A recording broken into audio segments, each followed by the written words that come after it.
Shalom, Bapak Ibu, Saudara-saudari, dan adik-adik semua yang ada di rumah. Pada hari ini kita patut bersyukur kepada Tuhan karena pada malam hari ini kita boleh bersama-sama berkumpul dengan keluarga kita untuk kembali memuji dan memuliakan nama Tuhan. Untuk itu saya undang kita berdiri, kita menyanyi Allah hadir bagi kita.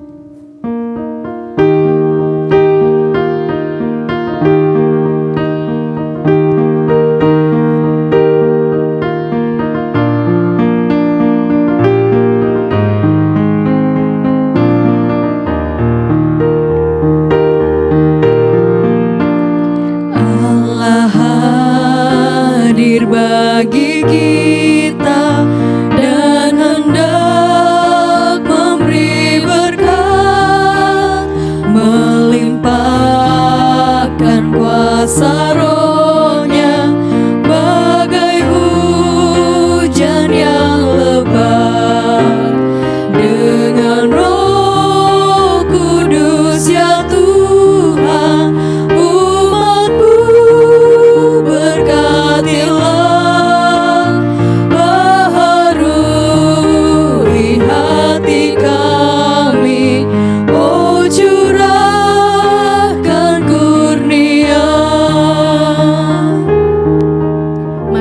Berdoa.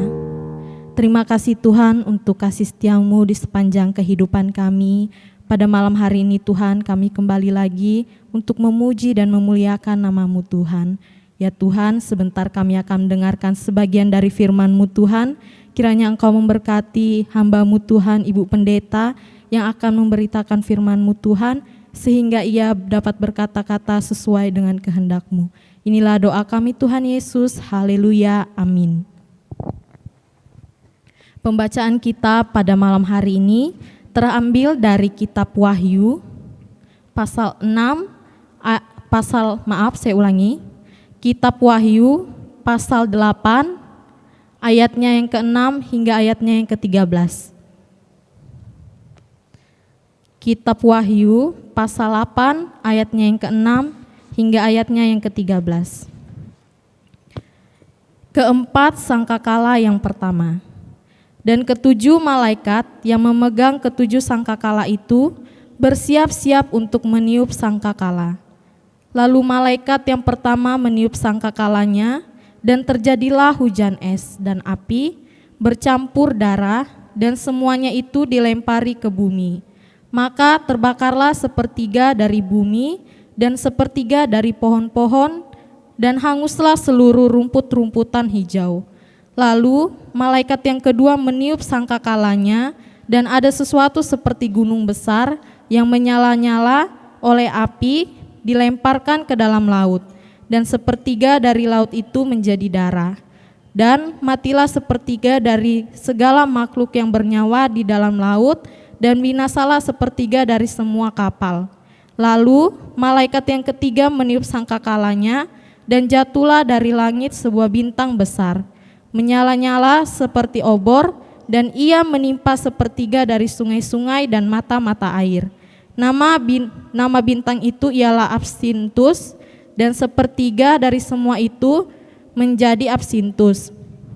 Dan banyak orang mati karena air itu, sebab sudah menjadi pahit. Lalu malaikat yang keempat meniup sangkakalanya, dan terpukullah sepertiga dari matahari, dan sepertiga dari bulan, dan sepertiga dari bintang-bintang, sehingga sepertiga daripadanya menjadi gelap, dan sepertiga dari siang hari tidak terang, dan demikian juga malam hari. Lalu aku melihat, aku mendengar seekor burung nasar terbang di tengah langit dan berkata dengan suara nyaring, "Celaka, celaka, celakalah mereka yang diam di atas bumi oleh karena bunyi sangkakala di atas bumi, oleh karena bunyi sangkakala ketiga malaikat lain yang masih akan meniup sangkakalanya." Amin. Ketika waktunya tiba. Saudara-saudara yang terkasih, seorang anak muda yang bekerja di jalur evakuasi dari rumah sakit atau dari rumah sakit menuju ke pemakaman tempat COVID bercerita bahwa ketika ada pasien yang dinyatakan terkena virus corona meninggal, pergi dikuburkan, maka iring-iringan mobil yang mengantarkan ke pemakaman luar biasa, sangat menggetarkan jiwa karena sirine bersaut-sautan, dan karena itu semakin menambah kepanikan, ketakutan terhadap virus corona ini. Dan disitulah dikatakan bahwa waktunya Tuhan sudah bagi orang itu, saudara. Nah, ketika waktunya tiba, segala sesuatu akan terjadi, saudara-saudara. Ketika waktunya tiba bahwa sirine atau sangkakala akan dibunyikan, maka sangkakala pun akan ditiup, saudara-saudara.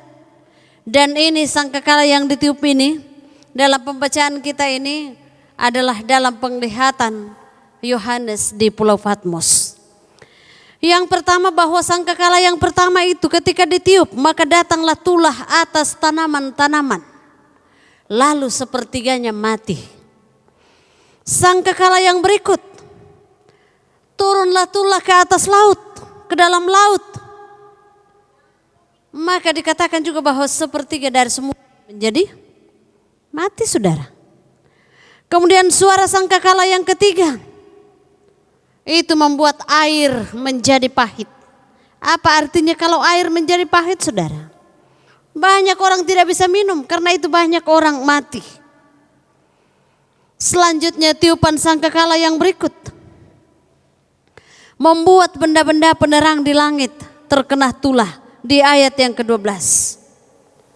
Kitab Wahyu, saudara, mencatat bahwa ketujuh malaikat yang memegang sangkakala itu bersiap-siap untuk meniup sangkakalanya ketika segala persiapan di sorga sudah diselesaikan. Sangkakala, saudara, simbol atau lambang atau bunyi-bunyian yang mengatakan bahwa Tuhan akan segera datang. Membayangkan bagaimana penghukuman itu sangatlah mengerikan, saudara-saudara. Karena itu ada seorang muda yang pernah mengatakan kepada saya takut membaca kitab Wahyu. Walaupun semengeri-mengerikannya begitu, saudara-saudara, namun anak domba Allah yang kita percaya, yaitu Yesus Kristus Juru Selamat kita, membayar dengan lunas dosa, bahkan telah memberi jaminan hidup buat orang-orang yang percaya kepadanya. Jika saatnya sangkakala dibunyikan, saudara-saudara, penghukuman Tuhan dinyatakan, namun juga penyelamatan akan dinikmati bagi orang percaya. Karena itu, sebelum sangkakala itu berbunyi, saudara, apa yang kita lakukan? Tentu kita mau mengisi kehidupan ini dengan hal-hal yang baik, dengan apa yang Tuhan mau kita lakukan dalam hidup ini, atau hidup sesuai dengan petunjuk Tuhan. Dan karena itu ketika sangkakala berbunyi, saudara, kita bukannya mendapatkan penghukuman, tapi kita mendapatkan keselamatan. Dan karena itu kita mau mengatakan bahwa kalau sangkakala itu berbunyi, kalau sangkakala itu ditiup, maka nama kita akan disebut. Yakinlah, saudara, bahwa ketika hari-hari ini saudara tetap setia dalam Tuhan, ketika sangkakala ditiup, nama saudara nama orang-orang percaya dibacakan, percaya bahwa nama saudara juga dibacakan. Jadi jangan sampai, saudara, namamu terhilang dari nama itu. Pastikan namamu berada dalam deretan nama yang akan disebutkan ketika sangkakala berbunyi. Lalu kita mau mengatakan, ketika sangkakala berbunyi, pada saat itu namaku juga disebut. Amin. Mengaminkan firman Tuhan yang baru saja kita dengar, kita kembali mengangkat pujian Bila Sangkakala Menggegap.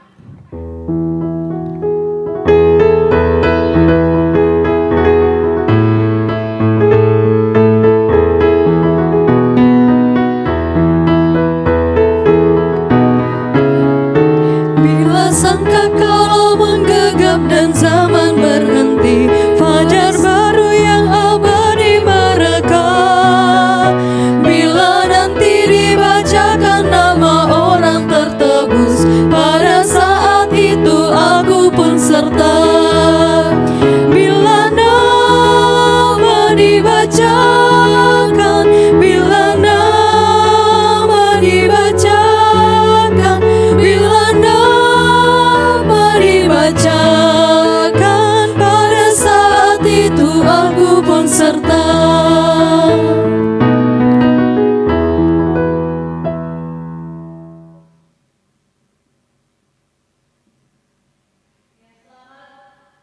Hari ulang tahun pernikahan Bapak Yan Talang dengan Ibu Melisa Paruru, dan selamat hari ulang tahun pernikahan juga buat Bapak Yansen Rantelo dengan Ibu Marlina, dan juga kepada Saudara Dewi Lisma Bombongan. Selamat ulang tahun, Tuhan Yesus memberkati. Mari kita berdoa. Kami mengucap syukur Tuhan untuk firman-Mu yang datang kepada kami. Biarlah Bapa di hari-hari ini kami semakin menampilkan melakukan yang terbaik dalam kehidupan kami sebagai anak-anak-Mu. Dan ketika sangkakala dibunyikan, nama-nama kami semua akan disebutkan. Mampukan kami menjadi anak-anak-Mu yang setia Tuhan. Pada malam ini kami berdoa untuk seluruh warga jemaat-Mu. Tuhan memberkati dalam rumah tangga mereka, dalam pekerjaan mereka. Ketika mereka bergumul, kami tahu Tuhan ada bersama dengan mereka. Ketika mereka mempunyai harapan, kerinduan, rencana, Tuhan ada dalam perencanaan mereka. Tuhan menolong mereka untuk mewujud nyatakan harapan-harapan mereka. Anak-anak kami dalam bangku sekolah, kiranya Tuhan juga mengaruniakan kecerdasan buat mereka. Dan kami pun berdoa Tuhan, bagi semua anggota jemaat-Mu dalam melakukan pekerjaan, usaha mereka, Tuhan memberkati, Tuhan memampukan. Dan yang belum mendapatkan pekerjaan, Tuhan bukakan jalan. Bapa dalam sorga, kami datang berdoa, menaikkan ungkapan syukur atas perjalanan perkawinan bagi kedua keluarga yang telah kami sebutkan nama mereka. Kiranya Tuhan terus memberkati dalam rumah tangga mereka. Kami juga berdoa buat saudara kami Dewi Lisma Bombongan. Kiranya Bapak Engkau memberkati dalam kehidupan masa mudanya, dalam pekerjaannya. Kami berdoa buat yang sakit, kiranya Tuhan jamah, kiranya Tuhan pulihkan. Kami juga berdoa ya Tuhan untuk rencana pernikahan saudara Peki dan saudara Albertin. Kiranya Bapak Engkau memberkati kedua saudara kami ini dalam mempersiapkan diri segenap keluarga. Bahkan kami majelis jemaat-Mu yang akan melakukan pelayanan, Tuhan menolong. Inilah doa kami Bapa. Kami bawa doa kami ini di dalam nama Tuhan Yesus kami datang kepada Bapa di sorga. Amin. Ya demikianlah ibadah kita pada malam hari ini. Selamat malam, Tuhan Yesus memberkati.